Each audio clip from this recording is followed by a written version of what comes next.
அன்பிற்கு இனிய நண்பர்களுக்கு இத்துடன் போதி தர்மர் அவருடைய படம் இணைத்துள்ளேன். நம் தமிழ்நாட்டில் பழைய காஞ்சிபுரத்தில் 4ஆம் நூற்றாண்டுகளில் பல்லவ மன்னனுக்கு 3வது மகனாக பிறந்தவர் தர்மர். அந்த காலகட்டங்களிலேயே அவர் அங்கு உள்ள பௌத்த கோயில்களுக்கு சென்று பௌத்த மதத்தில் ஆர்வம் அதிகம் இருந்ததால் அவர் தன்னுடைய பெயரை புத்த தர்மர் என்று மாற்றி வைத்திருந்தார். பின்னாளில் அவர் அரசவையை விட்டு புத்தர் அவர்களின் 27வது பெண் துறவியான பிரக்ஞானா என்பவரிடம் சென்று பயிற்சி பெற்று, தியான பயிற்சி பெற்று, மருத்துவ பயிற்சி பெற்று அவரின் மூலம்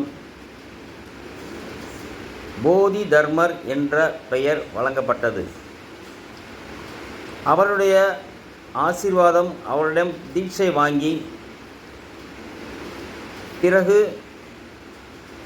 சைனாவில் ஏற்பட்டிருக்கும் குழப்பமான மனநிலையில் மக்கள் மிகவும் கஷ்டப்படுகிறார்கள், எதிலும் தெளிவாக இல்லை, சீன தேசம் அழிந்து போகும் என்பது போன்று ஒரு மாயை இருந்த காலகட்டத்தில்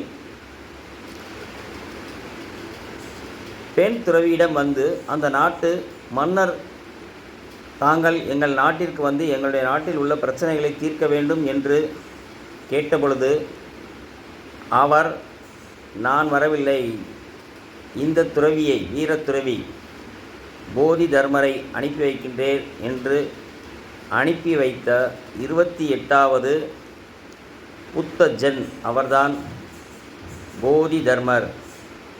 அவரை பற்றி இன்னும் சில பதிவுகளில் மிகவும் தெளிவாகவும் நன்மை பயக்கும் வகையிலும் உங்களுக்கு எடுத்து கூற விரும்புகிறேன்.